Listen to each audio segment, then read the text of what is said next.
Pahayag ito ni COMELEC Chairman George Garcia tungkol sa di umano'y violation ni Senator Rodante Marcoleta, election violation. Iimbestigahan na nila, isiset ng hearing. Ito ang nakasulat nga pahayag. I hope this is true. Kung hindi man ito totoo, pasensya na lang. But palagi naman itong nagpo-post MD TV channel, karamihan man, halos lahat totoo. Okay, sabi dito, iseset na natin si Senator Marcoleta para sa hearing. Hearing, investigasyon na. Sa violation niya noong nakarang eleksyon dahil sa pagtanggap ng donasyon. If ever man na mapatunayan napakabigat na offense yan, ay maari siyang matanggal sa pagka-senador. And after po namin ito imbestigahan, hintayin nyo po ang result dahil submission for resolution na po ito.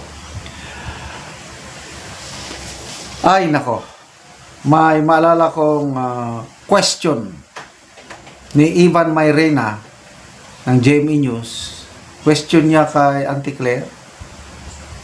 Sabi, ito records show that yung statement of campaign expenses ni Pangulong Marcos, nakalagay doon na nakatanggap siya ng donation sa mga contractors. Anong gagawin ng at yung mga contractors na di umano'y nag-donate sa campaign funds ng Pangulo, lumobo ang kontrata nila sa DPWH at sa gobyerno. Anong sagot ng Ticler? Trabaho yan ng COMELEC. Yes, trabaho ng COMELEC. Tanong, inimbestigahan na ba ng COMELEC yung pagtanggap ng Pangulong Marcos Jr. ng campaign contributions from contractors? Parang wala akong naririnig. Ang inimbestigahan nila, ang una is, I think, si Senator Escudero, but I believe parang na-clear na siya. Okay na, lusot na. So ito na naman, Marcoleta, di ba kagabi lang nag-announce si VP Sara na may nire-recruit na siyang posible na makakatandem niya na mag-vice president sa 2028. At kung mananalo silang dalawa, ang trabaho nitong vice president ay pananagutin niya ang mga gumawa ng kalukuhan ngayon. Ibig sabihin sa flood control, pananagutin. So maraming haka-haka na si Senator Rodante Marcoleta ang tinutukoy. Yun din ang tingin ko, opinion ko. Kasi sino yung mga possible vice presidential candidate na paparis kay VP Sara na kayang mag-imbestiga, kayang magpakulong? Dalawa lang. Either Senator Marcoleta or Senator Alan Peter Cayetano. Silang dalawa. So ngayon, yan na. May post na, iimbestigahan na nila si Senator Marcoleta.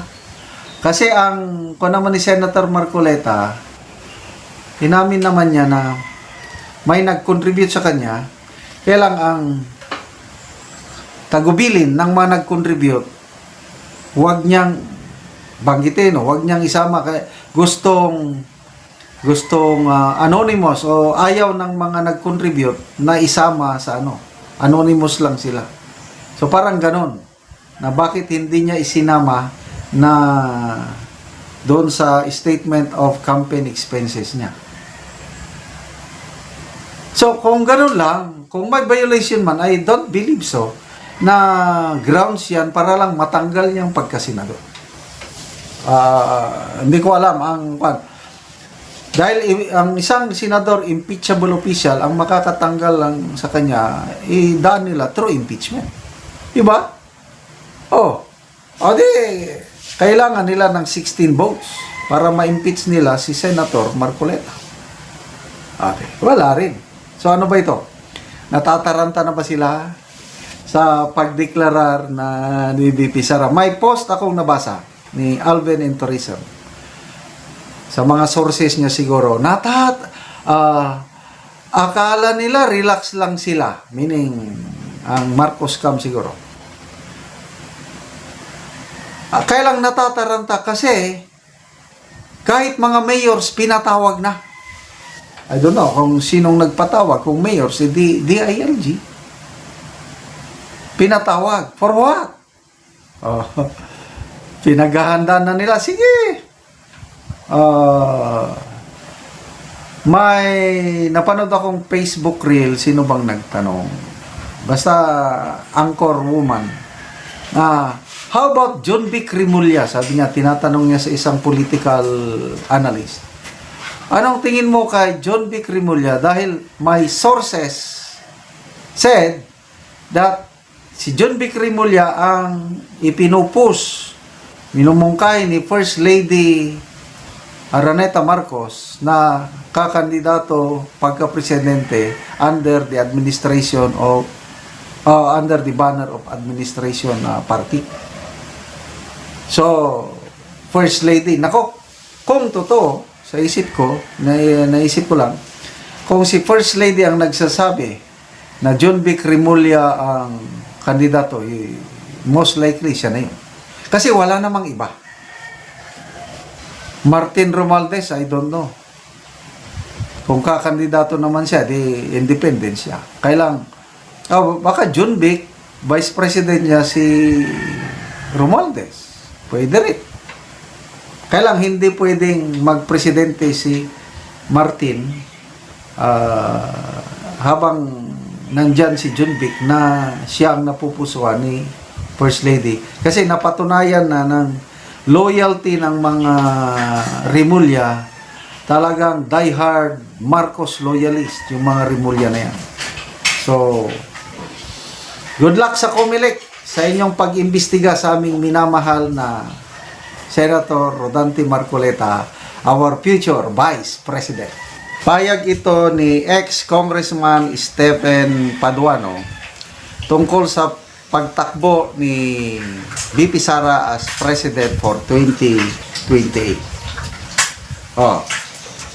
Ito yung kanyang statement. Walang puwang sa anumang mas mataas na posisyon sa gobyerno, lalo na sa pagkapangulo, ang katulad niya. Niya, meaning si VP Sara. Okay. I am not sure kung talagang sinabi niya ito kasi nabasa ko lang sa post. So kung hindi niya sinabi ito, disclaimer. Mag-react lang ako, magbigay ng opinion, assuming na sinabi niya ito. So, Paduano, yan ang mga astig na mga Quadcom chairman. 4 sila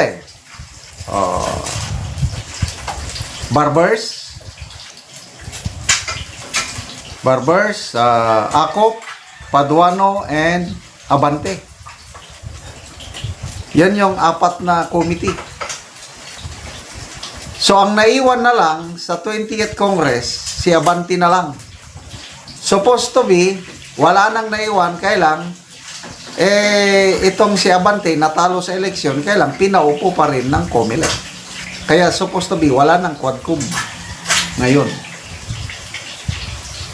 Fernandez, wala na rin. Kaya makita natin sa Quadcom kung paano nila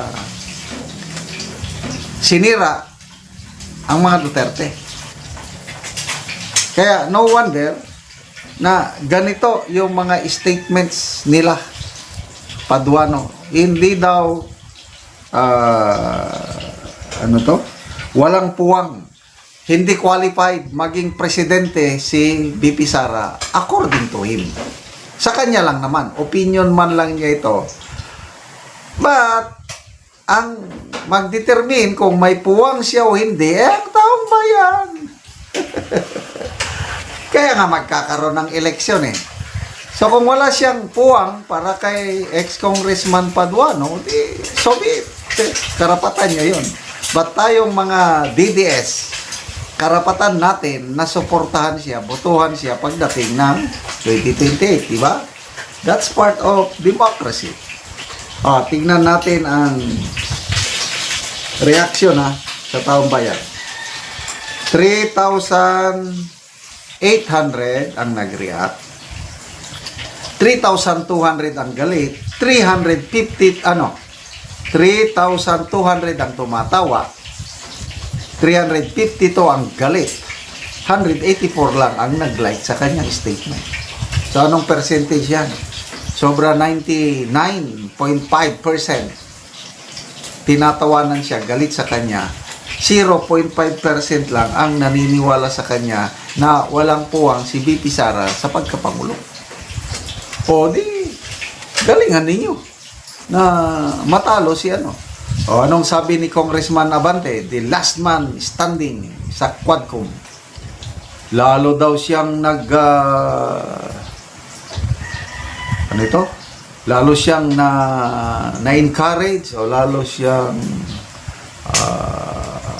lalaban, lalo siyang magsumikap na tanggalin si VP Sara through impeachment. Well, it remains to be seen. Sige, tanggalin nyo through impeachment. Total, nandiyan naman yung mga impeachment complaints. 4 na impeachment na naman yan.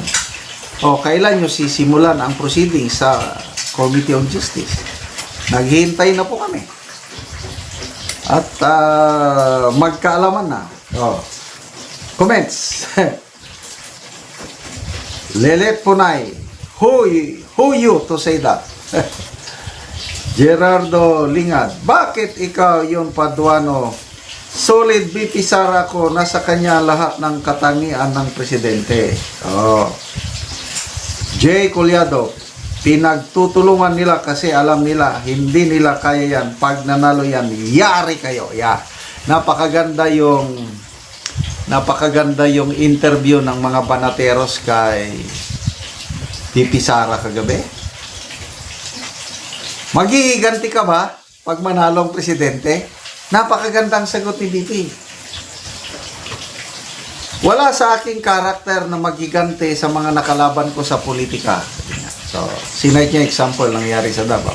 Kaya lang, sa mga nagnakaw, hindi pwedeng walang maparusahan. Yun, nakakatuwang pakinggan, di ba? Kasi sa ngayon, yung mga nagnakaw sa flood control fund at ibang punto ng gobyerno, parang safe na sila. Ang nakakulong lang si ex-Senator Revilla, kawawa.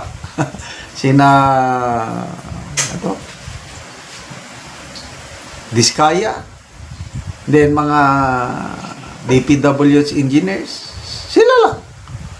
Ay, yung mga mastermind, mga kasabwat, mga mambabatas, wala. O paano mapapanagot? Ito na ngayon. Kaya excited na ang taong bayan. Yung paghihiganti ng taong bayan is sa 2028. Boto yan. Sino yung kandidato na may tapang na panagutin? Sabi niya, hindi pwedeng hindi sila managot. May nirecruit akong vice president. Ang trabaho niya, pag nanalo kami, siya ang mag-imbestiga, siya ang magpanagot sa mga kawatan. At ako, mag-focus ako sa trabaho kong presidente. Wow, ang ganda ng diskarte. Sana ganyan ang diskarte ng nakaupo ngayon. Kaya lang, wala Walang kadiska-diskarte itong nakakadismaya yung revelation ni VP Sara kagabi.